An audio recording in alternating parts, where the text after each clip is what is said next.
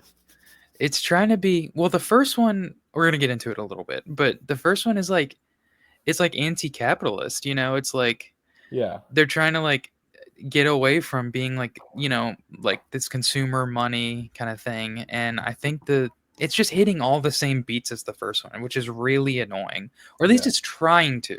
yeah. But it's also trying to do something new, but it's like not. It doesn't pull it off at Yeah. all. I think this movie's kind of hilarious because the end of this movie is really funny to me because it's like it hates that it is this way. It like Hmm. it's self-conscious. The movie is self-conscious. It like Yeah. hates that it is this way because at the end of the movie, it's like, you know what's actually way more beautiful and like way cooler? Oh, these dolphins over here. It's like we we hate those dinosaurs. Yeah. We actually like these But the dolphins. Like, dolphins though, yeah, yeah, the the dolphins. dolphins. It's like it like hates what it has to be. It's like, I don't know. It's kind of funny to me. Oh, Yeah, big it's just big scary ridiculous. monster, blah blah blah. Yeah. I don't know. It's just it's a ridiculous movie, and it reminds me of like Alien Romulus in a way, but it's like I think Alien Romulus is worse. I don't know where you're at with that. Like I just Uh, hate Alien they're Romulus. yeah, they're both bad. But I think what makes me like this movie more than Romulus is the fact that I just like the original Alien more, so I take more offense to what Romulus is doing, if that Fair. makes sense. Yeah, So if I liked Jurassic Park as much as I liked Alien, I would take more offense to Rebirth. But it yeah, is kind of doing the same thing of just like trying to hit the same beats as the original, but it just not being anywhere close. yeah. Yeah. It's a ridiculous movie. It is. It It's is just ridiculous. I don't know. There's a woman that sat next to me. I don't know how your theater was. My theater was like packed. Yeah, There was a woman who sat people. next to me. Yeah. Yeah, there was a woman who sat next to me who would not shut the fuck up the entire movie. Really? Like Oh my god. loudly talking, like giving her commentary. Like whenever the little like dinosaur critter crawled into the backpack and it like got scared and she was like, it poo-pooed in there. I remember that's what she said. Oh my I was like, god. why are you saying this? I hate Why are you talking? I hate those people that talk in the theater, bro. Yeah. It's ridiculous. And then the little kid in front of me like dropped his phone and his mom was like turned on her flashlight, like trying to look for it. Yeah, it's just like, what are we doing? Theater etiquette has gone down When so drastically. when the movie makes $300 million in the opening weekend, you have like all the dumb like the normies come out, and then it's Yeah, just terrible. it's ridiculous. Yeah, Like the movie theater hasn't been like that for me at least. I mean, I haven't seen some of the bigger normie releases like Thunderbolts or whatever, yeah, but since like Wicked, that's the last time I think yeah, that I feel like that I've went to like a really packed, annoying like experience yeah. It was like the most packed I've seen a theater on in a quite a Sunday. while. On a Sunday, Yeah. and I was like, okay, yeah, that's Rebirth. Are we good there? Yeah, I think we'll just end Rebirth right there. There's Yeah, not really a whole lot to talk about. I mean, we kind of hit all the beats. yeah, Really bad movie. yeah. It stinks. We'll move into the better movie, Jurassic Park. Oh yeah, I was going to ask you, I'm sure I know the answer of this, but did you grow up with this movie? Because this is yeah, a big childhood favorite. yeah. Big time. Yeah. Is it the same way for you? I mean, it's like every kid. Uh, I feel the like it's thing like every is, kid. kinda. Yeah. My relationship with Spielberg is weird. Okay. Um, because I like Spielberg enough, and it's like as a kid I watched Jurassic Park, and I watched like E.T. and I watched Razor Lost Ark. You know, like the big like Jaws, whatever. His Yeah. like giant movies. Um, like I grew up with them, and like rewatching it just now, I like remembered everything, but it's like I didn't. I don't have an emotional attachment to it, you know, in the Yeah. way that like as a kid I didn't. That's what I mean. Like I was like, oh, cool, it's cool dinosaurs. That's And I fair. remember seeing Jaws, and I was like, oh, this is like the first time I've ever seen like a horror movie. Yeah. You know, like anything like horror adjacent. So in You that weren't like way, you weren't like the kid. Like I was kind of this way where like I saw Jurassic Park when I was like really young, and then I was like, "Oh, mhm. dinosaurs are literally the coolest thing ever," and I want to be Sam Neill. I want to be Sam Yeah, Neill, and like I was like, I want to be a paleontologist when I grow up. Like that's yeah, crazy. it was like that big for me. But I feel like that's like That's a lot of kids 30 though. 30% of kids Yeah. are like that. My thing was my relationship with Spielberg's movies. My favorite as a kid was Indiana Jones. Yeah, Um, I really like Raiders of the Lost Ark, but it's weird because I liked Raiders because I liked the Lego video game. This is yeah, not a bit. I really like the Lego video game, and so I like the movie. Um, but on rewatch, this movie is great. I was it, kind of underrating this movie. yeah. It's kind of really good. It's so good. Yeah, I mean, I'll start here. I mean, I think the performances from everyone are like great. so dialed in. They're so Yeah, perfectly attuned for the movie. Um, like Sam Neill, Sam Neill is so good at playing like he's shrugging off these kids the whole time, and then he yeah. has to play He into them hates at the him. end. It's so good. Um, I actually laughed so ridiculously hard whenever he was asking the kid. He's like, "What car are you gonna get into?" And he's like, "The one that you're getting into." And he like yeah. leads him into the car and shuts the door. I love it. I love it that scene with because like the kid is just yapping about like his book or something. And, Yeah, like he's just waiting at the door for a second, then he just slams the door on him. he's literally just He's, being a fangirl. it's so funny. I didn't remember at the beginning of the movie that little dumb kid that was just like, actually, it's not that You don't close to a remember that bird." part? No, I don't. I didn't remember that. That scene is like one of the ones that is like seared into my brain because Really? I was literally that kid when I was younger. I was like I was like scared of this shit. It was like Sam Neill was telling me this. Yeah. I love that scene. And I didn't remember Laura Dern just being like, "Why don't you just pull out a gun at that point?" Whatever she said. Yeah. It's so funny. There's this movie is funny. There's a lot of It funny stuff. it really is funny. Yeah. Like Sam Neill and Laura Dern are they're amazing together.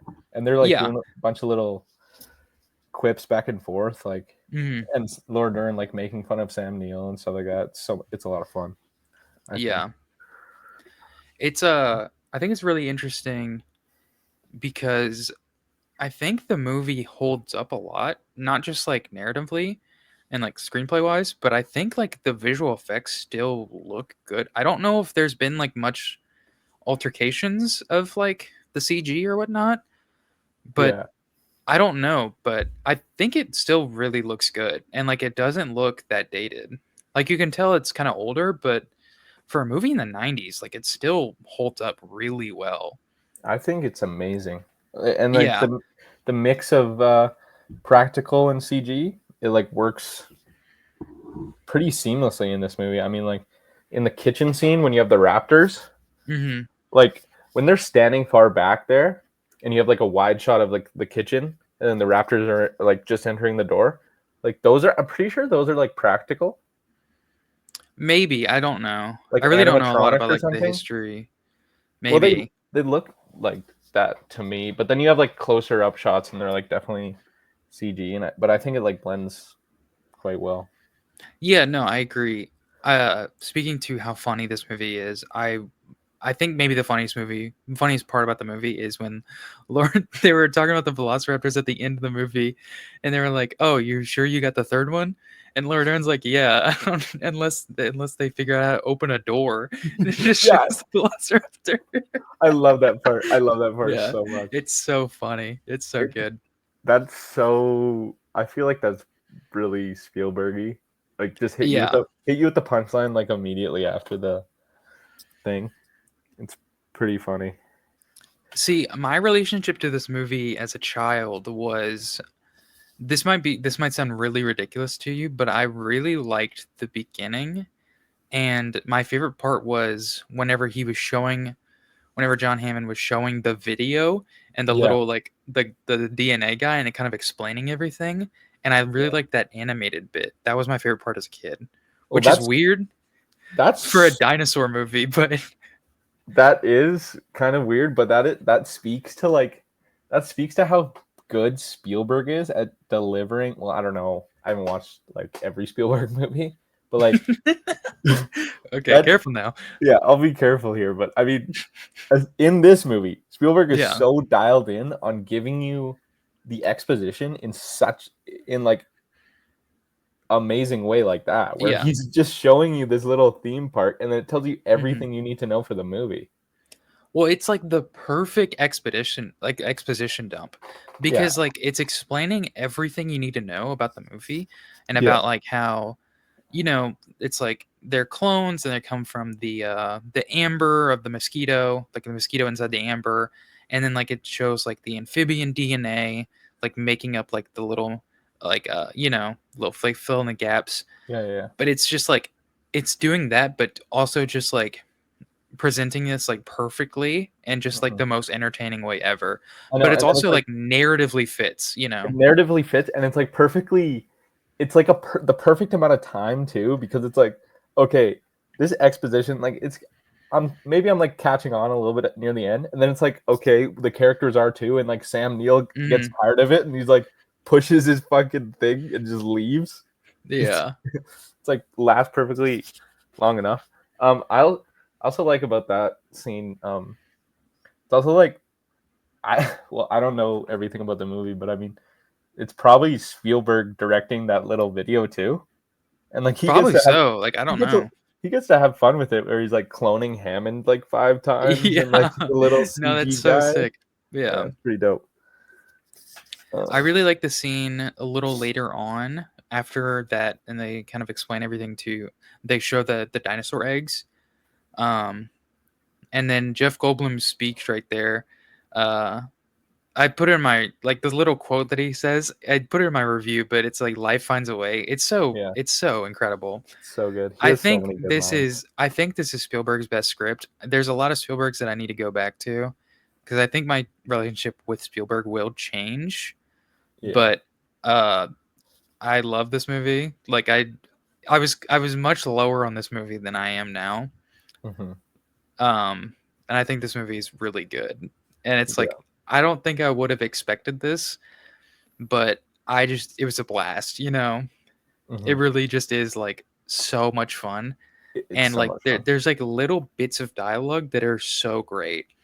I Hmm. think the scene with them all in that room and they're kind of setting up and it's like the lawyer and it's like it's like Laura Dern and Sam Neill and Jeff Goldblum like they're And all like Hammond. hashing it out. Yeah, and Hammond. I Yeah. think that scene is so great. Hmm. And he's like John Hammond's like there's no way the only guy is the greedy lawyer with me. Yeah. He like literally does this to him. It's Yeah, funny. he literally. Yeah. Uh, yeah, that seems really great.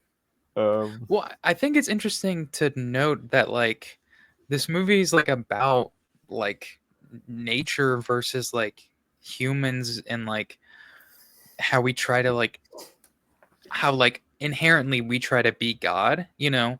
Like we are trying to contain these beasts, these literal beasts that want to like kill and murder, anything that moves. Yeah.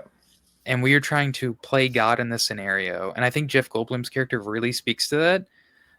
Especially towards like the end, he was talking about like how, uh, you know, God created dinosaur, God killed dinosaur, God created man. Man And killed.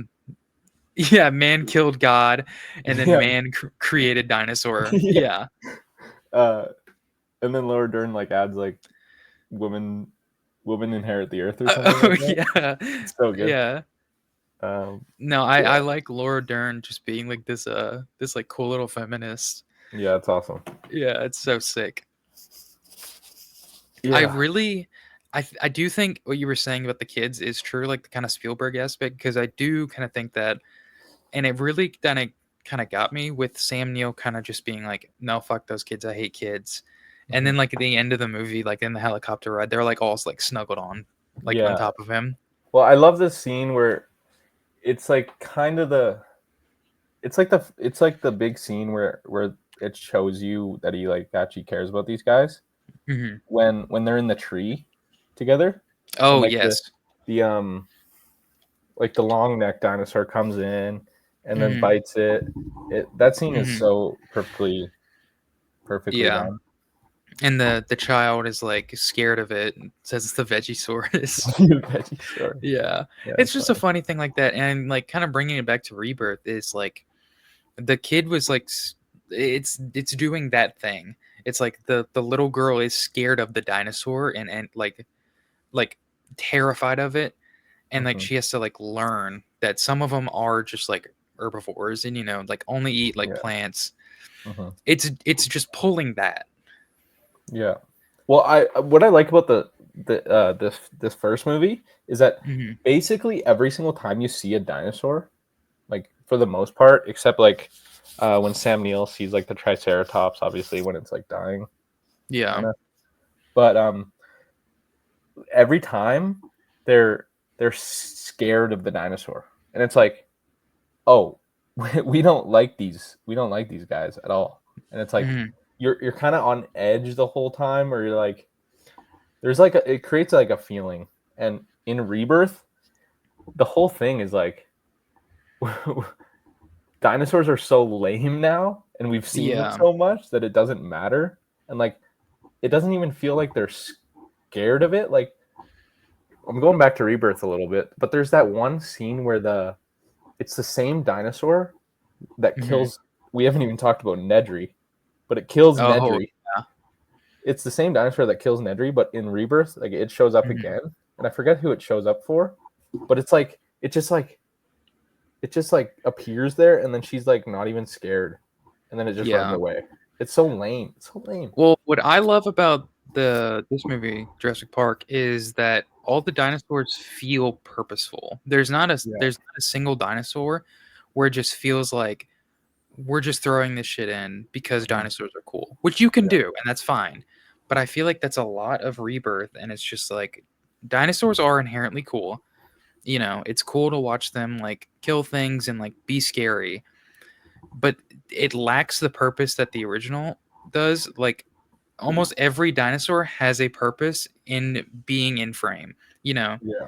or it's Mhm. like being in the scenario. It's like whenever they first get there, it shows the grandness and the scores playing, or like, obviously the scene with the flares and Jeff Goldblum, Yeah. or, like the ending with the velociraptors. Like it's not just like, it feels like it's actually like pulling the story along rather just like, oh, let's get to the next dinosaur scene. Mhm. Yeah. And how there's like okay, so it's only like the T Rex, the Velociraptors, and then you have like the Triceratops Hmm. and the one that kills Nedry, Yes. and then the running ones when they're in the field, Hmm. and then the long neck one. That's only Yeah. six. It's so nice and contained and perfect. Hmm. Yeah, it's it's it's really well done. I really, I kind of forgot. I didn't forget this, but like I forgot that like Samuel L. Jackson's in this movie. Yeah, I really didn't forget, but it's just like whenever I think of Jurassic Park, I really don't think about his character. I don't either. Yeah, Yeah. Um. I you think he's good really, in this? yeah, I think he's really good. Mhm. Is this like one of his first roles? Because like, I don't know about that, but maybe one of his the first like biggest earlier. role. Yeah, that's what I mean. Not like Yeah. actual like first, because like I know he got into acting like pretty old. Like he wasn't like a younger actor. Yeah. I know. But no, he's great in this. I also really like Wayne Knight. His character is really funny. You He's know, so he's funny. just he's really cool and funny. Even though, he's like the bad guy, but Yeah. But yeah. you like the bad guy. Well, you kind of like him because he's so funny. He's just like a funny guy, Yeah, and he's like his own character, he's he's like he's his own guy too. It's like the thing about these performances, they're so like embodied that it's not even like they're characters. They're just guys, and yeah. this guy is back. Jonathan's back. My Oh, bad, my shit. bad. My dad had a flat tire. I had to go assist. Oh, No, it's all damn. good. We've been carrying the pod. We talked Is about it? Rebirth. Now we're on Jurassic Park. If you want to give your brief thoughts about Rebirth, Okay. Yeah. You guys we went just into spent like an spoilers and hour everything. talking about Rebirth. Yeah. Okay. Rebirth is abysmal. It's absolute dog shit. Like, bro, I watched this movie. I was all like, when is this shit gonna end, bro? I'm like, bro, please, when is this shit gonna end? I was like, oh my gosh, bro. Some of this shit pissed me off, bro. Like, I took some notes down. I know you guys went into spoilers, so I can just like yeah. Just throw run them through out. it. We're talking about Jurassic Park right now.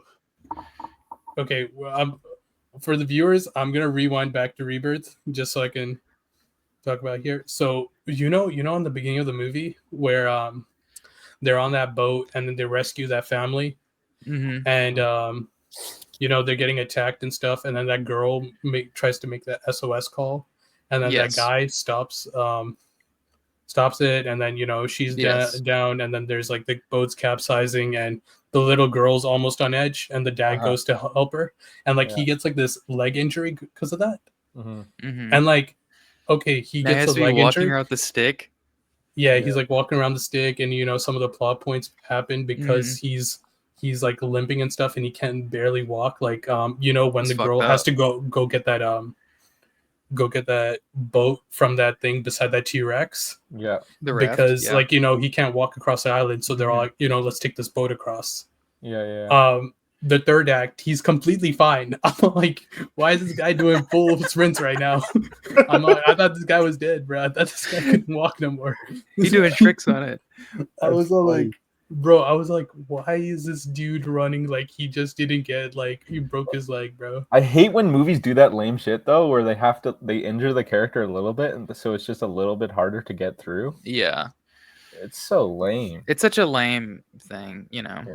Okay. I want to say something right here about Dominion Rebirth. I think Dominion had cooler dinosaur scenes than Rebirth did. I don't know if Drew's seen Rebirth, Dominion, but I haven't seen Dominion. So. Some of the some Dominion scenes were kind of sick. Kuyve, you've seen Dominion, right? Yeah, I like one scene in Dominion. Okay, I'm gonna go into a little bit spoilers in Dominion here, but like there's a scene in Dominion where Chris Pratt's character, he's like on a motorcycle and he has like raptors chasing him. I was like, yo, this is kind of sick. This is actually not bad. Doesn't he do that in all the movies though? Not really. But it's like they're chasing him through through a city. Okay. Yeah. And he was I haven't like, seen any of the like, Jurassic World movies besides Rebirth. So I was like, this is cool. And like at the very end of Jurassic World Dominion, there's like a fight between the Gigantosaurus and a T-Rex and this other dinosaur. I was like, yo, this is cool. Like we're actually getting like dinosaurs fighting each other. Endgame. It's like they're actually utilizing the CGI they have. And like in Rebirth, I feel like we got none of that. Like there's just no cool scenes. I feel like the one scene I like in Dominion is the scary one with the claws, the long ass claws. Yeah, that's the one. Bryce Dallas Howard goes like under the water, and then it's like Wait, Bryce Dallas Howard is in Dominion? Yeah, she's in all three. Oh, I might have to log in now. And I know for all the people, I think the name of like the big bad dinosaur in Rebirth is supposed to be called the D-Rex. The Yeah. D-Rex. We talked about that. Um, why was that shit even made? Like, why? Can we talk about why that was even created? Like, all the They dinosaurs fucked for up. They Jurassic, fucked up. Yeah. all the dinosaurs for Jurassic World was like made as like attraction pieces, right? Mhm. And I was like, why was this shit made? Like, we It's don't just even they just screwed up, bro. That's like the whole Yeah. thing. It's like they're mutations. yeah, They're, they're like, mutations, not but like supposed to be like that. how did they get it this far? Like a mutation, it still has to go from a baby into something, right? Yeah. It doesn't it doesn't spawn in as like that big creature. Yeah. You would know from the scratch if this shit was like ass. Also, they say in Rebirth, they say about that, they're like, okay, so these dinosaurs, they don't even have any use for them, but you're not going to go kill your $20 million asset. And I'm like, why not? Yeah. What do you have use for But it? you don't gain What anything use from it. for You only fucking die. You only die. It's only bad. Why don't you kill it? Oh my gosh. And like there were just like a bunch of nitpicks I had here. Like after, what's the guy's name? Like the guy who's funding the entire thing, who's on the trip with them. Oh, in Rupert Rebirth? Friend's character? Yeah, I think his name was I don't Creeps or remember his something, name. Krebs, Maybe. something like Okay. that. Sure. After like the boat capsized and like the older girl, she got dumped off the side and he didn't Mhm. help her. Zora's character, Scarjo's character, she was all like, she's already suspicious of him, right? And he's like, yo, I know something went down. He's like, I'm not gonna let you out of my sight. I swear, like 20 seconds after that, there's like the scene where he's like by himself. Like the scene where he's just like doing some random stuff and he looks up, there's like a helicopter right above him. Yeah. And he was like, and I'm like, why is this dude by himself? I thought you weren't gonna let this guy out of his. And I think it was in that scene where he got the gun for the finale. And I'm like, oh my gosh, like bro. Yeah. there's like a dead guy hanging and he's got the gun. I was like, this is the Mhm. stupidest thing ever. I thought you weren't gonna let him out of. And speaking of the final scene, how the hell did Mahershala Ali live, bro? How did this character? No. Duncan He live? was aura farming. He was aura farming, bro. That was the He I don't know actually how got he that. lived. No. That is genuinely the stupidest shit. Like he should have died. No, Like he should that have was my died. favorite part of the movie. That was my Like favorite part of the movie. he genuinely should have died. There's no reason. I was all like, okay, they cool. Ended off on like, like he has he has this backstory, right? Like, his Mhm. kid died, and throughout the film, you kind of realize that he feels some sort of responsibility for his child's death. Also, they like And set it up to be like where he like talks about he's like, oh, I never want to die in the jungle. yeah, and then at the very end, it's like Yeah. he's doing this like sacrificial thing. Mhm. He wasn't able to save his own kid's life, but he's going to be able to save these two children here. Yeah. And so he takes this flare and he's gonna distract the D-Rex while these guys escape. And I'm like, cool, this is like actually this is a death done well. And then you see the buildup, like he's like waving it, and then you see the fucking D-Rex bounce on the camera screen. I'm Yeah. all like, okay, so this dude's like He's- fucking dead right now. cool. He's like, Yeah. he's just like fucked up. This guy's just like into pieces right now. And then like 20 seconds later, there's another flare got up, and Mahershala Ali's just there. I'm all like, Yeah, they dude, can't it's so cool the- awesome. They I can't was kill the so cool sick. guy, bro. They I can't was kill all the like, cool guy in the baby movie. yeah, they can't cool him, but like at least explain how the fuck you escape that. Nah, bro, Is this it's guy so sick. Does this guy have teleportation powers? He's just aura farming, bro. He's so sick. I was actually distraught when that happened. I'm like, no, bro, that actually just pissed me off even more. Yeah. Oh my We god. were bringing up, to bridge it back to Jurassic Park. We were bringing up the similarities between Rebirth and Jurassic Park, and how specifically this flare scene is like the flare scene in the first one, and I think a couple other scenes like when obviously, they're kind of like dangling from the, what's it called, like from that rope. It's kind of similar to the one in Jurassic Park of like and then you don't think so? no, and also, another scene in that one, bro.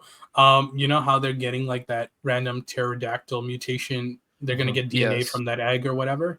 That French guy, they're like going in, and they're Mhm. inside Oh he yeah. was just like making random noises. Like he was just trying to be like the loudest guy of all time.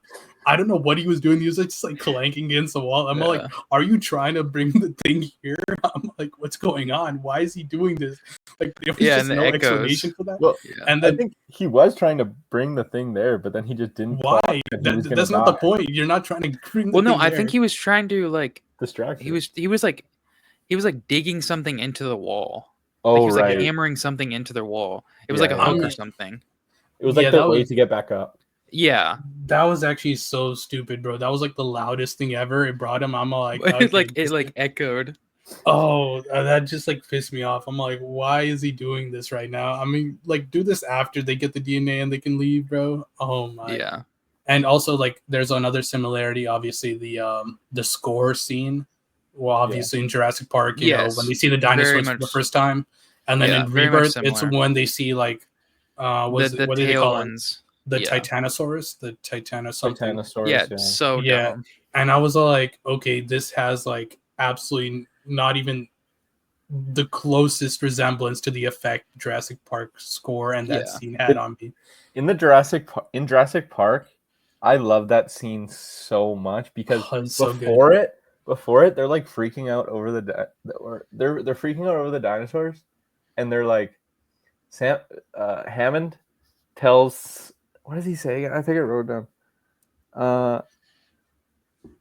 He tells them, oh yeah, Hammond tells Sam Neill that they have a T-Rex, and Sam Neill literally like has like a heart attack and like falls Oh, yeah. over. He like falls over. It's the funniest shit ever. And then Well, it's so and then funny you get the that welcome it's to like Jurassic Park. It's so yeah. Well, good. it's so funny. It's just like Laura Dern and Sam Neill just like freaking out in the background. Yeah.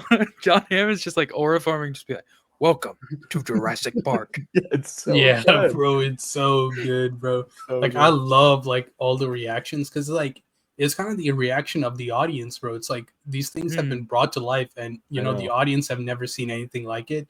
It's literally movie magic. Yeah, I want to Yeah. say something about Jurassic Park that might sound crazy, but like, do you think for it. it might have ruined the movie industry in the slightest? I feel like everyone has been just trying to replicate no. that magic and just having come close. potentially, yeah. Actually, like kind of, most definitely. Like it's like start of the summer blockbuster. What is it? People say Jaws or whatever. Jaws, yeah. Jaws. Like sure, I guess, but then you have Jurassic Park, which is so much more because it's like thematizing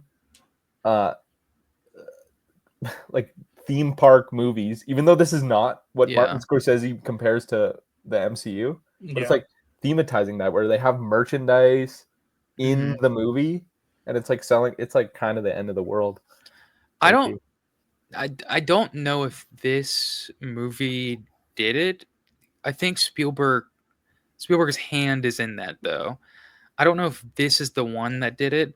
I think this is kind of the final nail in the coffin, if that makes sense, because I kind of think that Jaws kind of started it, and then we got into Star Wars, which really kind of got into like the merchandise, kind of like big pop. Everyone loves it. Everyone's gonna see it, you know. Yeah. And then we get to like Jurassic Park for like the 90s, you know. But it's like after that, there's not really much But in it's like that realm, you know. it's kind of like Star Wars is like this thing where it's like, but like well, Star Wars, yeah, I think I know what you're saying, but like Star Wars is kind of like a one of a kind thing. There's really you can't really replicate that with anything else because like it's kind of its own story set in space. I mean, kind of. It's like this is a great story you're gonna love. These are some characters you're gonna fall in love with, and then Jurassic Park is like, come see the craziest thing you've ever seen on the screen, and like it'll be the coolest thing ever, and then everyone's trying to one up that after that point, you know. I guess so. I don't know. I mean, I still adore this movie. This is like a 5-star film for me. It's just one of the greatest to ever do it. Basically, I agree. Was it a 5-star before your rewatch or? Yeah. This movie hits me every time. Like every time I watch it, it feels like the first time I watch it. I get goosebumps every single time. You know, when the score starts playing, seeing the dinosaurs, when the T-Rex first pulls up, when you hear like the thump thump, you see the water shaking in the cup. I'm all like, So oh, this is about to Yeah. happen. The flare scene, the like, even there's like great emotional moments too. Like just that scene when when they're on the ride initially and they see that triceratops, that's pretty sick, and they pull up and it's like they're seeing the triceratops. It's like one of their favorite dinosaurs that they've just like read about for years and years, and they're seeing it for the first time, and you get like tears in their eyes. It's like, this is just like beautiful. I'm all like, yo, this is great. This is what I'm here for. Like, just seeing these people like interact with things that they've studied about, they've learned about, never seen in real life, and they're finally seeing it for the first time in their lives, and it's just their reactions are just priceless. And I feel like that doesn't compare to anything else you see in the later ones. It's just rinse and repeat basically of the original, and it just doesn't have the same effect. It's like the dinosaurs are already there. These people have already interacted with the dinosaurs. I don't really see the appeal here. And I want to say the thing about Rebirth, I felt like I think they were doing too much on the mutations. I feel like they're just trying to do stuff. I feel like people don't realize how scary just dinosaurs are by themselves. Yeah. Sure, yeah. I mean, just like, yeah. I wanted to say something about that's the Triceratops scene you were talking about. That scene works so well, and we can kind of compare it to Rebirth in the way where Sam Neill is like laying on it, and it's like a practical thing, and it's breathing up and down. Oh my and it's gosh! So it's you can feel it, and then the scene you're talking about, the score scene in Rebirth, where I think it's Scarlett Johansson. She walks up to the dinosaur and like touches its leg. Oh no, that's the other guy. I'm pretty sure that's the scientist. Oh, the Jonathan Bailey. Jonathan Bailey. Okay, well that makes more sense. But he like touches its leg, and it it's just like this big CGI like creature. Like it doesn't matter. It doesn't. It doesn't big matter. Cylinder. Yeah. Stupid. Yeah, I mean, the practical effects are honestly one of the things that make Jurassic Park as good as it is. Like I genuinely don't think any of the dinosaurs past Jurassic Park have looked good as Jurassic Park. I don't care how much special effects have been enhanced. There's just something like a physical aspect to Jurassic Park that hasn't been seen since, in my opinion. Well, we were just talking about how good it looks for the time, and like how maybe there has been like a little like George Lucas, update in the CGI, but I don't think there has, and it still looks great in 2025. Yeah, like absolutely. the movie still holds up, and I think the dinosaurs have more life in them in Jurassic Park than they do in any of the other ones. For sure. Yeah, that's exactly what I think about it as well. I don't know everything about the movie, but I know they had that big like the T-Rex was built, at least part of it, and it's like big. It's chasing after them in the truck and stuff, and it feels there. Yeah. In like a way that the other movies don't. And I feel like that's one of the reasons why I think I would low-key have Dominion higher than Rebirth. I feel like that's a crazy statement, but like it's a crazy take because like the nostalgia bait kind of worked for me on Rebirth. It's like the characters I like. I feel like if Neil and Sam Neill and Laura Dern's character and Jeff Goldblum's character weren't in there, it would probably be like lower. But like that added a little bit of edge, like just seeing those characters again. But like there's just so much that pissed me off about Rebirth, whereas Dominion I felt like was just like bland and boring. Some of the stuff in Rebirth just didn't make sense to me. No, I think Dominion is like offensive. Like I think it's like it like takes it. I think it like actually just takes a shit on what Jurassic World or Jurassic Park kind of is, especially because you have Sam Neill and Laura Dern there, and that's not really that's not. It's like, a crazy statement. I remember Jurassic Park, and it was so good. And then now I'm just like seeing them, like I'm seeing like 7 people run around with like no stakes, That's true. No, I understand that, but I don't know. I think that the fact that they were there helped the movie for me. Obviously, it's still bad, but like it made the movie a little bit more tolerable, I guess, if that makes sense. Who was your guys' favorite performance in Jurassic Park? That's tough. I mean, Because there's I a really lot like of great Victoria. performances. Everyone's so good. I want to say You go want ahead. to say Goldblum, right? I kind of want to say. I just want to say Goldblum had like some of the best lines in this. Yeah, in his this Oh, lines movie. for are so sure, good. for sure. Yeah, I want to say I think- Goldblum, but I think my favorite Sam Sam Neill's Neill. perfect. Yeah. Yeah. Like I might just throw out. Laura Dern is also incredible. Yeah, I really like Laura Dern as well, but you know, you get a little bit more of Sam Neill. You know, his progression. You know, and Sam Neill's the main character, you know. yeah, he's a main character. You see how he like interacts with these kids, and like you know he grows, grows in his feelings and stuff. I think that was like really cool as well. But yeah, Goldblum had some. Yeah, he had some bars, bro. Life always finds a way. Life always finds a. That's a banger bar, bro. The chaos. Yeah, no, theory Goldblum thing, is so good. Yeah. You know who I want to shout out is Bob Peck. He's like the guy. What's his name? I don't know his name in the movie, but he's like the raptor guy. And it's like the clever girl stuff. Mm-hmm. He's so good at his little. So he has like a little character role where he just got to be the guy, like the raptor guy, and he's so perfect. He plays it so perfectly, and like his character is like so full of life. Like it doesn't happen in any old blockbuster these days, you know. No, that's yeah, I understand that. I also want to shout out Samuel L. Jackson. We talked about him earlier, but I thought he was really good in this movie. I think he's just so cool, just like ripping cigarettes and just like at the computer desk. I think it's a crime, bringing it back to Rebirth one last time. I think it's a crime that they didn't have, and this might just be, I might be the only person that thought about this. It's a crime that they didn't have Mahershala Ali ripping cigarettes. How cool would that be if he's just on the boat, just like smoking? He would be the coolest person ever. It would be so much better. It would be so much better. That's not ridiculous. He's just ripping darts. He's just like going crazy. Dude, cigarettes. He just has a cigarette in his mouth. Cigarettes added like a secret. It's like a hidden depth. Like yeah. Kind of like, I don't know. It's like a cheat code. Yeah, but whenever he's just like sitting at the computer with the cigarette in his mouth, it's just like, oh, he's so cool, you know. Yeah. What are you speaking of Samuel L? What are you guys' thoughts on Wayne Knight? You know, the Nedry guy from that was like sabotaging everything. Funny. He's really funny. He's really good. He's like stupid dinosaur and shit like that. Yeah, I was all like even I remember when I first watched this movie as a kid. You know that you know the spraying can where you have to put the vials.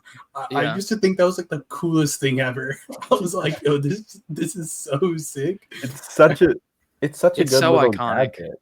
Yeah, it's such a good gadget.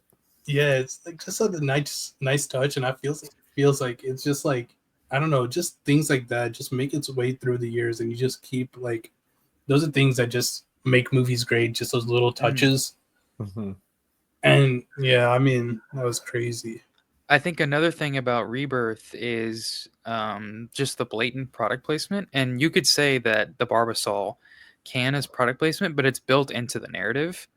You know, that stupid Snickers bar at the beginning of the movie, it is not built into the narrative. You know, it's not. Or the fact that they're in the grocery store and you see the line of like Lay's chips. Oh, it's like that's so dumb. That was it's crazy, like you could tell that the shaving cream was product placement, but it's like it has a purpose, you know. Yeah, which like I remember Rebirth doesn't have a purpose. I remember seeing that Lay's aisle. I'm like, bro, this is like not a real store. How are they gonna have Lay's on every drawer? I'm like, where are the other chips, right? I mean, the product placement is so blatant in Rebirth and stuff like that, so it's like obviously like sucks. But the thing, it also helps. I mean, I don't shave with. That's shaving cream, right? Yeah, it is. I don't shave with that Barbasol with the little barber red and blue. Like it's not a thing that I see, so it just Also, I feel like 30 years that the later or Lay's whatever. product placement might be a diss to Lay's, if anything. Like everyone just grabbed the other chips and left Lay's there. You think about it like that, yeah. Yeah, that's so crazy. Oh, I was asking Kuyve this in the beginning, but what was your like? I'm guessing you grew up with Jurassic Park. Like, how was that for you as a kid? I think was a game changer for me. I still feel the same way Was as I this like did as one a of your kid. first favorite movies? Yeah, I guess you could say that. Like, I felt like these were just movies that I watch, just like Mhm. with my family. I didn't watch movies that much as a kid, Yeah. but like when I watch this, like my family, this is like a family favorite of ours, Mhm. and it's just like it kind of gets us every time. Like we watch this, is like, this is insane. Um, yeah, like this is definitely a family favorite of ours, and that's like a good thing. This is something I watch with my family here and there. It's something we rewatch, and it still holds up, which is Oh what yeah. we look for in movies like this, just to watch year after year. I was And telling Kuyve that like I was kind of like underrating this movie a little bit. Like on this rewatch it kind of like opened my eyes a little bit, and it's like this movie is still great in 2025 as it is like when it released. Like it's still it holds up amazing. Like, yeah, which is like crazy because like Megalopolis doesn't even hold up in 2024. okay, what are we doing? We don't have to bring up other movies. We don't have to bring up other movies. Um anyway, Damn. Yo, can we yeah, talk about crazy stray, but okay, we haven't brought this scene up at all. Can we mhm. talk about what I think is the best scene in the movie, which is the raptors in the kitchen? Oh, yes. Iconic, I think Great. it's so perfect. Because I love how it starts where you have the kids sit down. They're terrified of what Mhm. has just happened to them. So they sit down with this big meal, and like you yeah, get 1 second of relief, and then um, the girl is eating Jello, and she's got Jello on her spoon, Yeah. and then she sees the shadow, the which is shadows, Mhm. so yeah, perfect. The shadow is so good, and then she starts shaking, and the Jello is like wobbling. Yeah. It's so awesome. Um, and then they run to the kitchen, and then you get another just like the best shot ever of the freaking raptor breathing on the glass, Mhm. which is so good. Yeah, I love how that scene is staged, and yeah. I just want to shout out that girl. I want to pull up her name because she had a great performance, bro. She was so good. she's really good. I Oh, love what's her whenever name? the raptor sees the reflection of the kid in the Mm, little, like, metal and just runs at it and just, like, it's so good, headbutts it. so Yeah. good. It's so Yeah, cool. Ariana Richards, shout out. Yeah, that was Yeah. Shout no, out. that's a great. Yeah, that in the kitchen scene is just iconic, bro. It's That's like definitely up there for one of the best scenes. It terrified me as a kid, yeah, for and sure. it works so well now. I really love the little things are so good in this scene. Like I Mhm. love how the raptors, you get the shot of like underneath the like the kitchenware or whatever, and Yeah. it's Mhm. just the big ass claw, and it's like hmm tapping on the ground. It's like Mhm. so good. And Yeah. then like that moves into like the scene where they're in like the vents and stuff, Yeah. and then you get the shot, like one of the most iconic shots, where it's the raptor with the DNA sprawled Yes. across it. Oh So yeah, good, yeah, yeah. so good. Yeah, like man, like this movie just does it all. Like there's really, I don't think there's little to no errors in this. I think this is just like one of the most well-made movies ever made. It's yeah. Yeah, no, it's great. I I I also like if we're going to like that brings us kind of to the end where I also like how Spielberg is really good at this, where he gives you something at the beginning, and Mhm. it's like, so we enter that room where all this stuff happens at the end, where the T-Rex and the Yes. Velociraptors and stuff. But we enter that room at the beginning, and it's like, oh, there's people working here. It's not finished. We got all the scaffolding up. Mhm. Everyone's Yeah. working and stuff. And then that's like in the end where they have to climb down the scaffolding and then hang Yeah. off the thing. It's so good.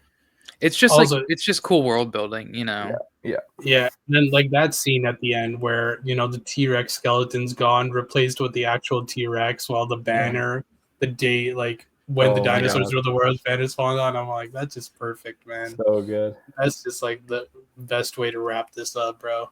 So good. Also, Drew, we talked about the cold open of Rebirth. Yeah. I love the cold open of this The cold movie. open here is really Oh, yeah. good. It's Yeah. so good. We get the amber thing, Mm-hmm. and this cool little I have no idea who the guy is, but great character actor of that one guy who's like explaining the amber thing, and then the Yeah. lawyer too. And I also really like Spielberg is so good. All of his big wide shots where there's something happening in the background.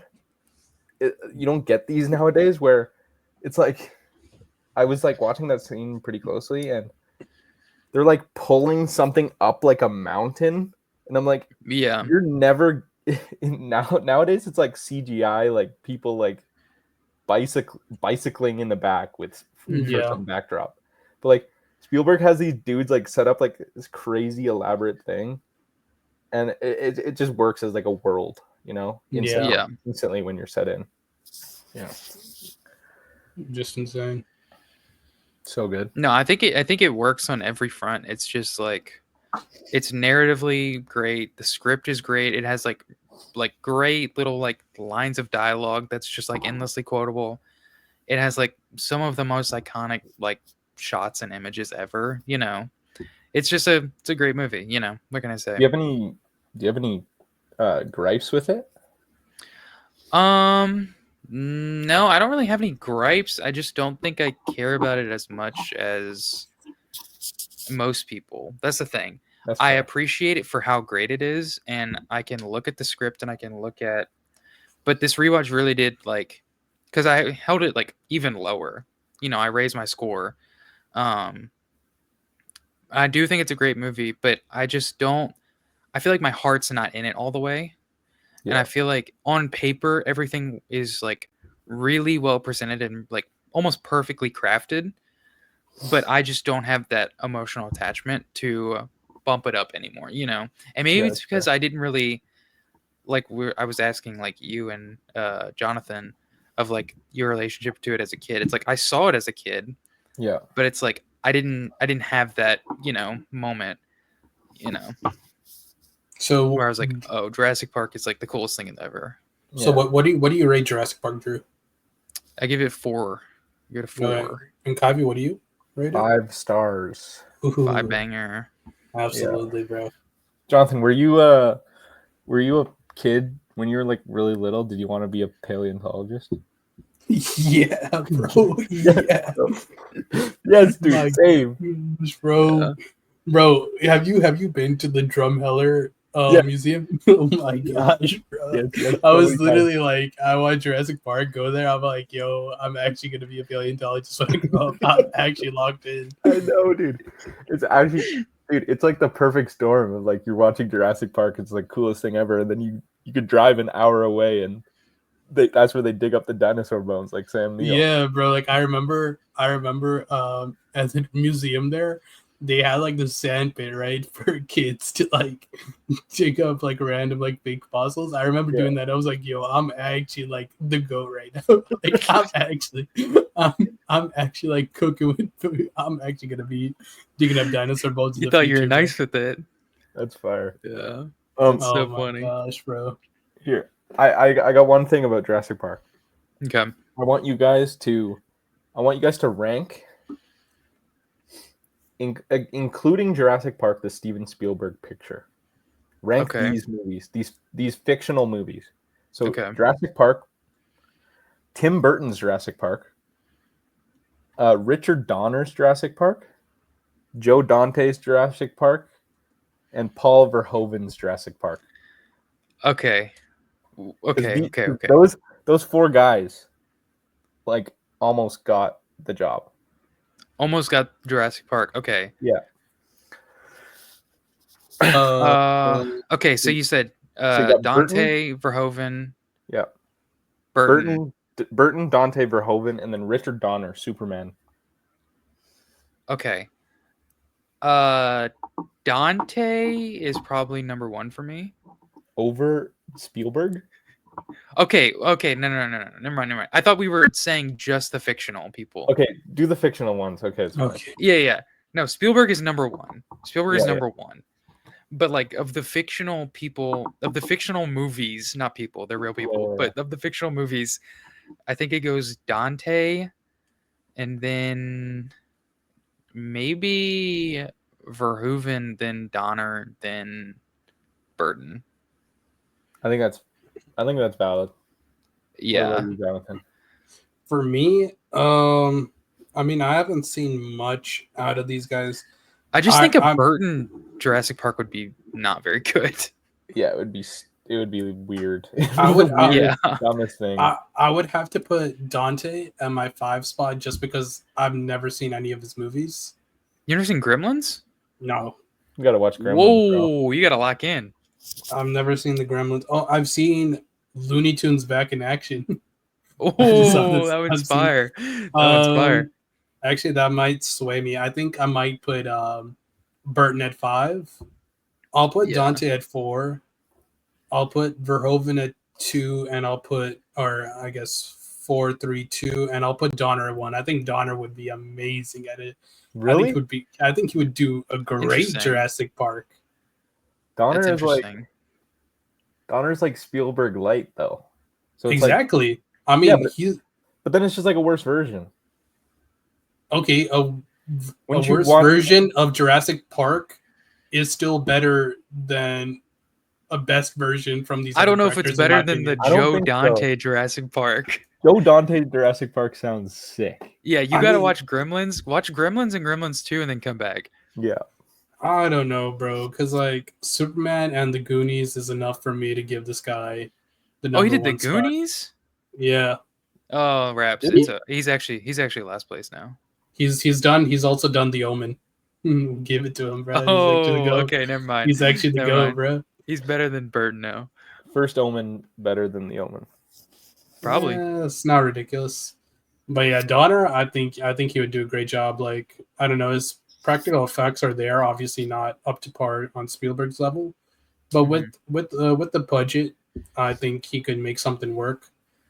I just don't know what a Tim Burton Jurassic Park would look like. It would just be like weird and like I think it doesn't even compute in my brain. Like, yeah. like, The thing is, would he play it straight? Like, I don't think he would. Like, He he would wouldn't. do like his weird like goth shit, which is I cool. think he would do, but it some doesn't weird work for stuff. Jurassic Park. Yeah. no. Yeah. Like, I think for Burton here, I don't think he can make like a straightforward blockbuster. Yeah. Like, Yeah. I mean, like like he has done. his style. I mean, like- he has his movies, you know, like Alice in Wonderland. I know that's those like are like that's blockbusters. like that's like Wes Anderson doing this movie. It's like it would be a completely different movie. That's Burton, just like, Exactly. Burton's Jurassic Park like doesn't even involve living dinosaurs. I feel like it's like skeletons running around. I don't You even know what think I it would mean? be that. It would be like that's actually not ridiculous. It would be like- Not ridiculous. it would be the Jeff Goldblum character is just like has like black hair and like wears like makeup and like he looks like sickly, and then like the dinosaurs would be like claymation. That's crazy. He Oh, would have like man. claymation dinosaurs. And then one It more would thing. be like the stop motion like Terminator. Like it would be that for the whole movie. Okay. So we all think that Sam Neill's like the greatest guy in this movie, Yeah. but Yeah. would you rather have Harrison Ford? No. No. Harrison I Ford agree. couldn't play this character like this. I think he could, but like I don't think he would as well as Sam Neill though. I agree with that.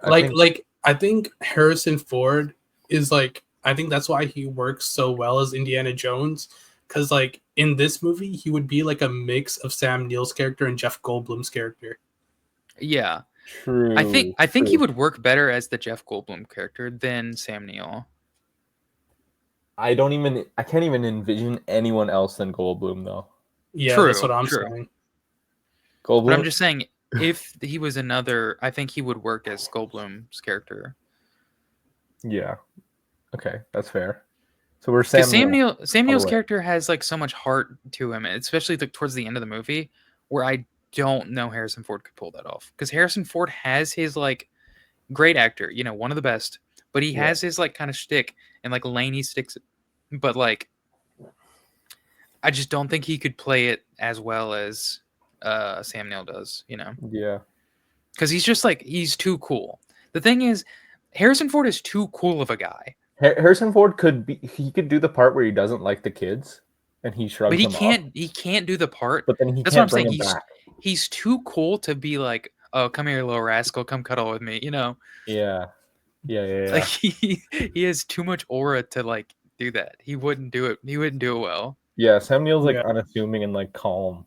Like Yeah, the but he closest can do the fuck the kids part. Yeah. like the closest he got to that was I guess Temple of Doom with Ke Kwan's character. Yeah, I haven't seen short that. round. I haven't seen that. Yeah, and Yeah. I mean that didn't. But get even then, as he's like cold and distant emotional. towards him. Yeah, like Short Stuff's just like another character there. I mean, he's like cool and all, but like there's really no like real like bond there that Sam Neill's character creates with the kids. He's just like a kid. Yeah. Who do we want directing the sequel to Jurassic World Rebirth? Has that been confirmed? Well, it probably is, right? It's probably going to happen. It made like $4 billion at the opening weekend. The thing is, Gareth Edwards is the correct answer on paper. Like if you told me Rebirth just like on paper of Mahershala Ali, Scarlett Johansson, David Koepp is coming back to write the script with Gareth Edwards. It sounds like this would be the best Jurassic Park movie since the first one. You know what I mean? 100%. It's not. It's pretty terrible. Yeah. But I don't know how much of that is because of the studio or, the people involved. Have you guys already talked about on how you guys feel about Gareth Edwards on the whole? Yeah, we did.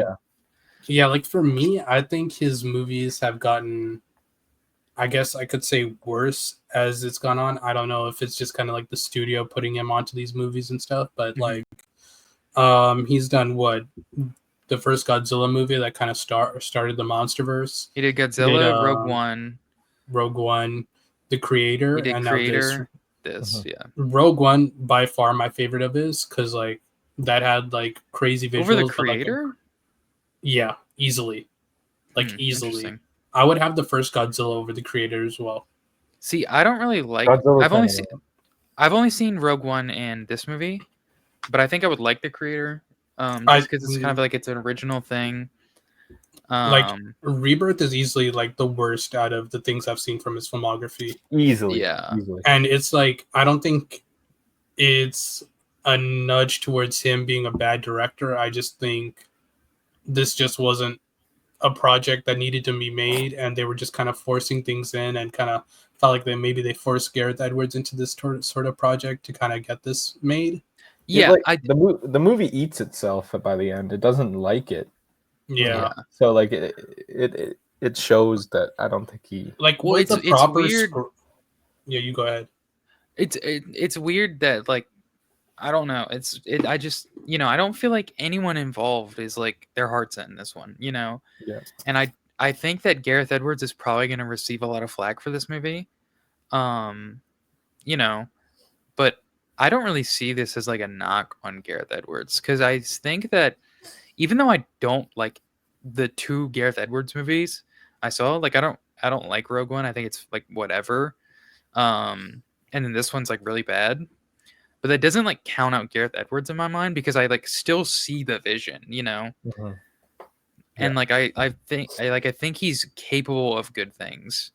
If we just get him on better stuff. And I really hope this is like he signed on to do this project to do like a one for them, one for me. Like he'll come back and be like, oh, this is what I needed the money for, The thing with Gareth Edwards is that I think he does like a really good job of meshing together a narrative as well as like the grand visuals.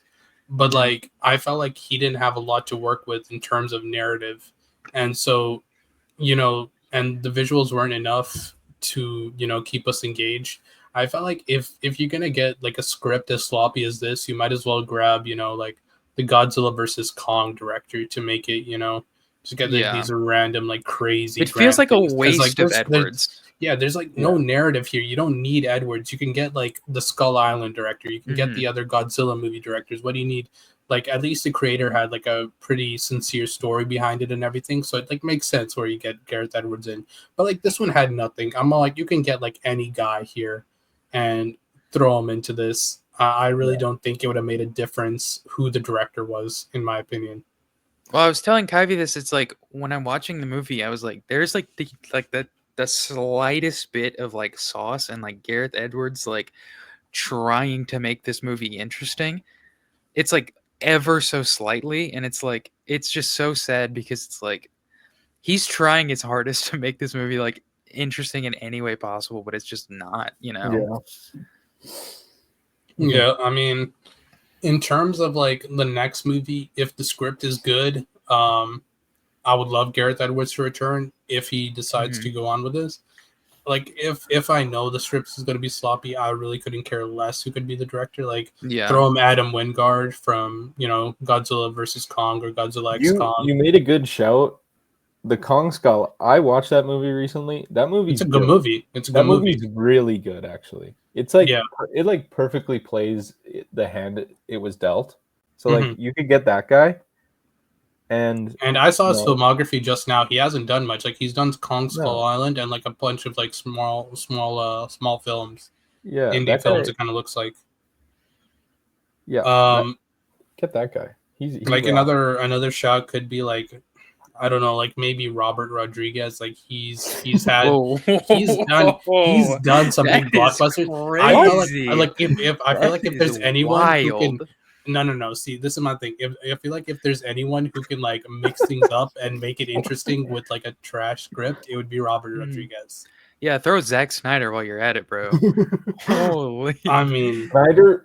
Oh my God, Snyder! I don't even know how that would work, but it would be a Snyder dinosaur movie. Yeah, it would be the best one since Jurassic Park. That's for sure. 100%. Maybe, I don't know. It's crazy. Yeah, I don't know. I just think, well, like you were saying, like the script for this movie is so bad, and it's weird that it's like it's a David Koepp script. It's like I feel like he just didn't care about this movie, and he was just like, I'm just doing this for money. Yeah. Yeah. I mean, this is the guy that wrote the first Jurassic Park. He wrote Spider-Man. He wrote Presents this year. He wrote Black Bag. He has he wrote Panic Room. Crazy, writing bag. Like he's written all of these like very famous movies. And then this movie, it's just like, what are we doing? Jurassic Park, they need to do like, I don't know about a full-on horror movie, but they need to do like horror as they need to lean genre for one of their movies, and it could actually be cool. Because Jurassic Park is like, it's scary. Like, I remember as a kid like being scared of Jurassic Park. Just because of like these dinosaurs and like this like because dinosaurs are inherently scary, Yeah. Okay. And I just want to point out. I haven't. You go ahead. You go ahead first. I haven't read the Crichton book, but apparently it's pretty horror-y. It's like way different to what Spielberg is doing. Obviously, that's Spielberg, and Spielberg is doing like family friendly, adventure, action. But they need to get a horror movie so badly because it could be so cool, man. Yeah. There's always these tidbits in like almost every single one of the movies, and Fallen Kingdom does it the most, and that's why I think it's the best out of the Jurassic World sequels. It has some good horror-y imagery, but they need to lean into it way more. Yeah, like I was saying, I know I was like cheesed about like the D-Rex, but like, I mean, I don't know why that thing was created, but it looks sick. It looks sick. I don't like the design. Really, I kind of mess with it. I was kind of if they made like I don't know if you guys have ever played like, or it could just be like an Alien type movie, where it's just a park and they have to navigate through it, where they have like this huge ass like monster chasing them around. Like that D-Rex could have been like the xenomorph of the park, and it could just I mean, they had like, I don't know. I felt like they could do something like that. It could work. I think but if you just rip off Alien instead of a xenomorph, just put in like 3 like velociraptors. Velociraptors. Yeah, it's instantly more interesting. If you take that scene in Jurassic Park with the kids in the kitchen with the velociraptor, you take that scene, stretch it to the whole movie, instantly better than this movie. Yeah, I mean, like more locations and stuff, but like I know what you mean, and it. Yeah. That would be that'd be the second best movie in the franchise if they. I feel like that would low-key work better as like a video game, like an Alien Isolation type video game, but set in Jurassic Park. Yeah, sure. That's fair. At this point, fuck it, mine all the IP. Yeah, I mean, okay. I just need an old Yeller Jurassic Park. Arkasha Stevenson Jurassic World Rebirth 2. Is this your pitch? Are you pitching this? No, actually, I'm not. Or is this real? I'm joking. I want her to do something better. Yeah, Arkasha Stevenson, JCS, co-directed. JCS leaning into horror and doing a Jurassic Park. That'd be cool. Yeah, why not? Why not? Like, he has horror in his bag. He has blockbusters in his bag. Just do that, bro. Yeah. Neeson and Dwayne Johnson. Holy no. bro. A Neeson Jurassic Park with JCS directing? Oh, you're kind of cooking. Either get Neeson or get Dwayne, bro. I don't want to see them both. You can't get both of them. But you can't have Dwayne because he's just gonna be in that shirt that he always wears, like his. Okay, here's the thing. The Jungle Cruise shirt. No. You. Just the same shit. It's the same movie. You get Neeson and you get Emily Blunt and you get them in a Jurassic Park movie, directed by JCS. Fire. $4 billion. $4 billion. Yeah. Let's go. Come on, bro. Unfortunately, that's never gonna happen. I'd rather have that than Rebirth easily. Yeah. James Wan. Jurassic World Rebirth. Wait, you're actually cooking. I wouldn't be opposed to it. I don't know. Yeah, I mean, I would rather James Wan's the thing is, I would rather James Wan do other things, but if he was to do like a stupid like studio movie, I wouldn't be opposed to him doing. He's already doing stupid studio movies. Yeah, exactly. So here's the thing. He's so good at horror, like The Conjuring and stuff. Great. And then you mix that with like his Aquaman stuff. Yeah, he knows how to operate with these massive budgets and work within the system. Yeah. Bang. Peak. Yeah. We just need a studio who would let it go full out horror. Like I need it like rated R, bro. I need R rating, yeah. Oh yeah, that's why it needs to be directed by A24. If it's not R rated, then just wrap it up. We know it's not gonna be good. Yeah, the next Jurassic movie is gonna be directed by Neon. Directed by Neon. Yeah. Let's go. Yeah, director of Parasite. Hell yeah. Okay, are we done with the Jurassic movies? I think we are. Okay. We'll go to our news. Don't forget to like, subscribe, comment, rate us 5 stars if you're on Spotify. First piece of news, we have a One Flew Over the Cuckoo's Nest spin-off series is in the work. The series will follow Chief Broadman after his escape in the film. How do we feel about this dumb One from the Cuckoo's Nest? I haven't heard this news, but that sounds stupid. It's slop. It's like so we talk about like studios just like trying to like find IP and like just like IP mining and just like find whatever they can do of just like memberberry, like, oh, remember One Flew Over the Cuckoo's Nest? Mm-hmm. And this is like they are reaching the bottom of the barrel. Yeah. Like it's actually it's like, what are we doing? Because I want to say like for that specifically, I think it's so dumb because I think it's so much better when the Chiefs like whatever happens post escape is left ambiguous to the viewers. This is just like up to them to decide after all the events that happened in One Flew Over the Cuckoo's Nest. But in terms of spin-offs for that movie, I've heard good things about Ratchet, the Nurse Ratchet TV show. Oh yeah, I do people want are to check that Oh. out. It does look a little cool. I want to say that. Well, It's it's supposed to just be like a like prequel TV show. this news reminds me of like, I mean, it's not the same, but it reminds me of like Bates Motel and like Psycho, of just like trying to make like a dumb TV series out of like a very popular movie, you know? I don't know. I've It's like, watched some of Psycho. It was solid. I mean, not Psycho. Bates Big Motel. Motel.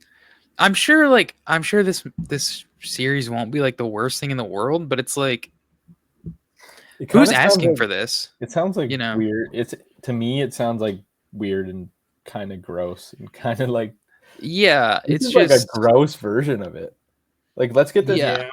I haven't watched this movie in a while, but it's like, isn't that like a really? It's really emotional scene where they It is. escape and then Yeah. you know he's that it just seems kind of like gross and I don't know, like Kind of pointless. I feel like opportunistic and, yeah. I'm kind of scared that this might ruin the ending of One Flew Over the Cuckoo's Nest. I feel like I mean, it's not gonna it ruin could. it, but I don't think. Yeah, I don't want to ruin it, but like I feel like it harms it in the sense for people who haven't experienced that movie true.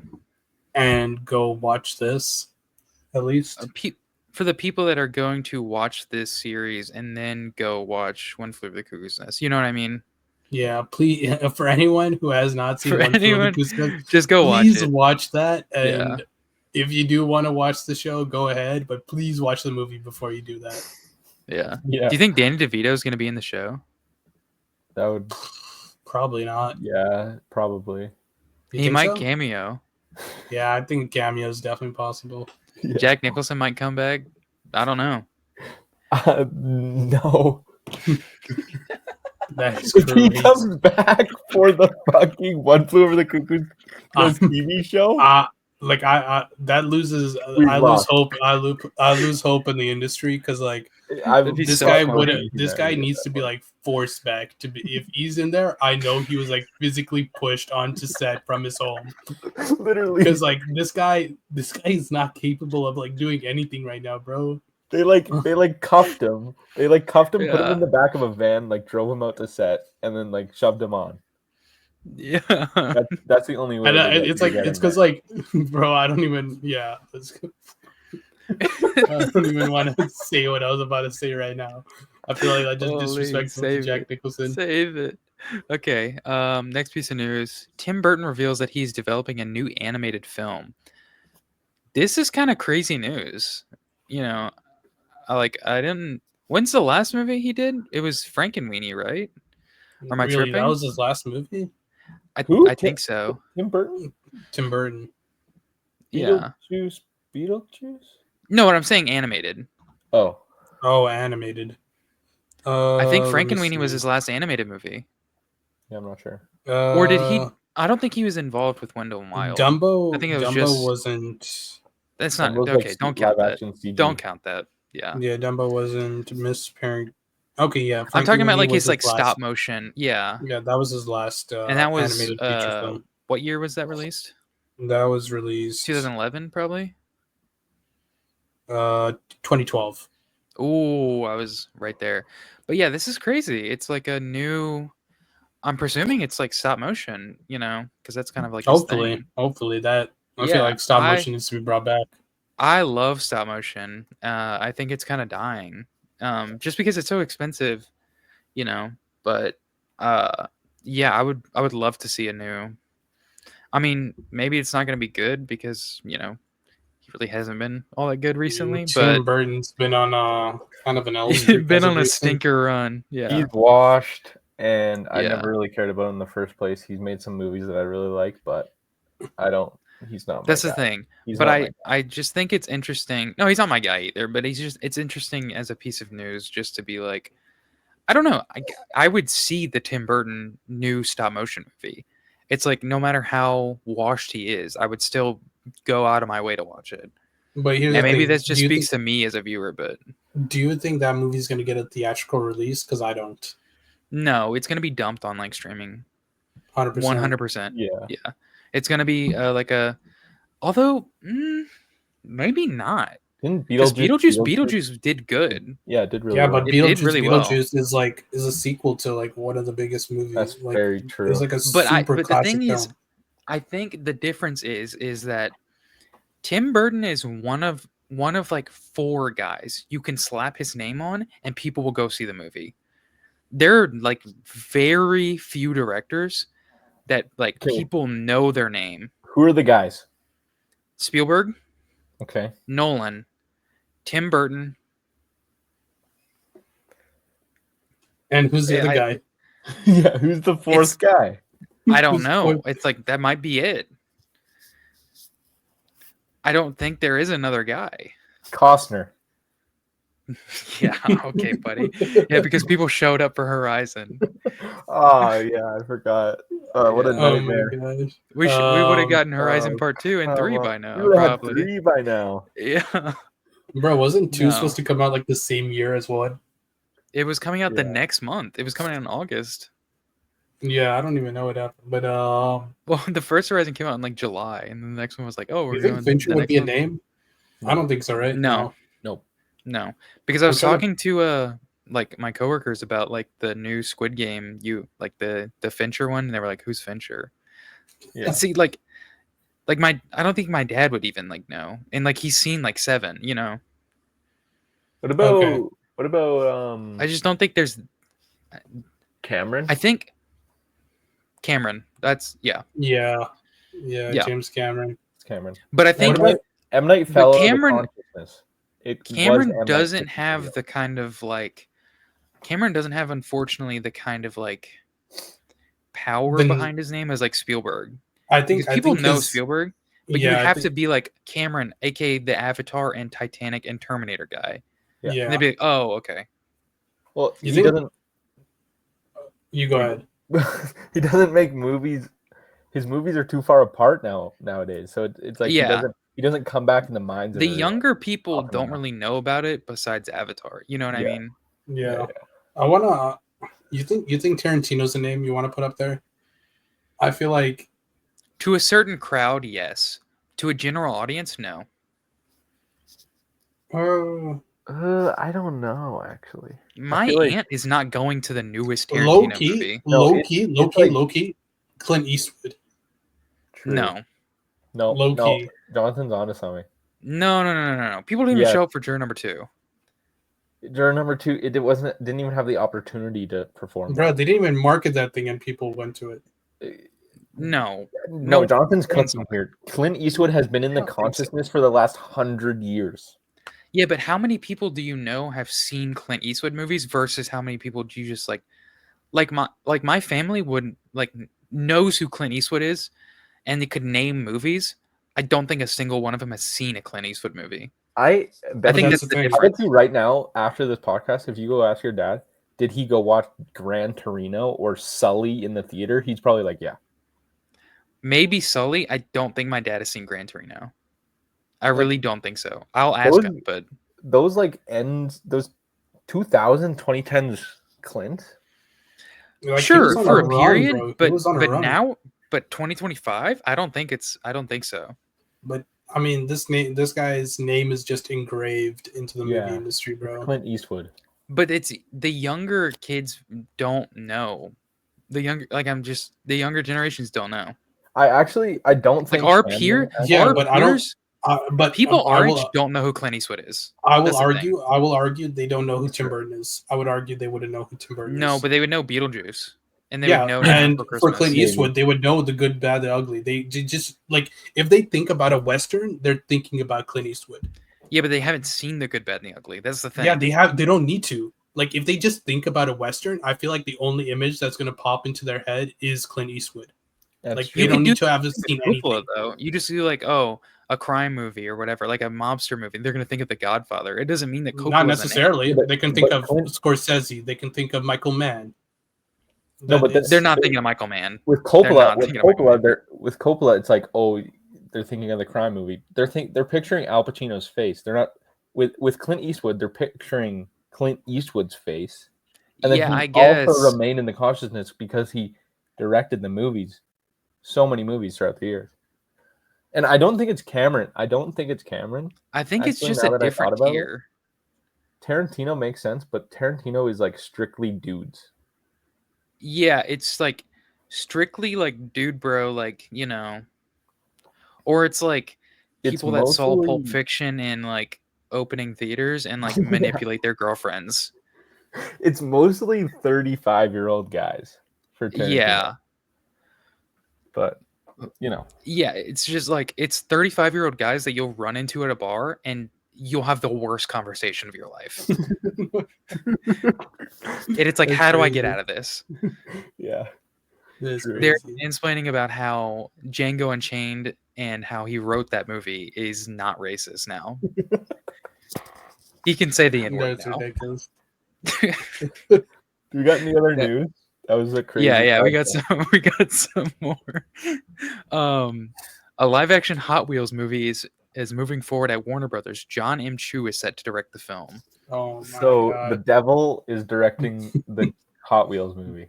Yes. So this is obviously a product of Barbie. Yeah. Barbie kind of Yeah. came and kind of ruined the industry a little bit. Not a Yeah. little bit, a lot. And now we're getting Wicked, and Wicked is massively successful. And I was thinking about this during the Jurassic World Rebirth trailers because the Wicked for Good trailer came before. Do we think that kids nowadays know Wicked before The Wizard of Oz? They will. Which is, Maybe not now, but like kids, yeah, probably. yeah, because I think like our generation and younger will think of Wicked and will have seen Wicked and not The Wizard of Oz, and that's like a crazy thing to me. Yeah. Yeah. That Yeah. is crazy. To bring it back to Hot Wheels, I would be locked in for a Hot Wheels movie. I'm not locked in on John Chu. Yeah. I think a Hot Wheels movie could have some sauce to it, you know, like Speed Racer esque type thing going on, I agree. and I'd be fully locked in on that. I guess it depends on who's directing it, but like Yeah, John I don't. Chu. That's a name that's kind of like a turn off for me for that movie. I I'm think not the only. super sure. I think the only person that you could make me excited about for a Hot Wheels movie would be Paul W.S. Anderson. I think that is the only person you could make me excited about a Hot Wheels movie. That's actually not ridiculous. So good. That would Yeah. be crazy. That Yeah. would be so peak. But yeah, John M. Chu, this movie literally Be will the worst certainly movie be ever. bad. It'll certainly be bad with John M. Chu. But It will be terrible. Hot Wheels is cool, dude, because you can just It is cool. You could have any Hot Wheels car. has any car, and you just get to race them around a track. Yeah, you could get the Batmobile Yeah. in there. You can get the Mach 5 But they're in not. there. They're not. They might. They You can might. get You don't know anything. the money, the pull they have there. If No, if but I Ready don't I Player guess so. One could I have want like them. every character ever, I mean, why couldn't Hot Wheels have like every car? Yeah, but I don't Yeah, want I don't know. Batmobile like Ready Player One. Just like do like Yeah. some trucks, some cars, like it would be cool. Yeah. Yeah, It it's could cool. be. Any more news? Next piece of news: Dune Messiah was shot entirely with IMAX cameras. We've just gotten news about Dune, and we've gotten news about the cast members like starting to film it.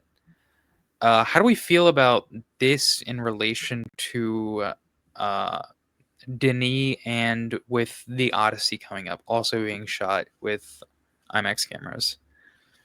I mean, Denis only doing it because Nolan's doing it. I mean, I Nolan's just a agree. goat.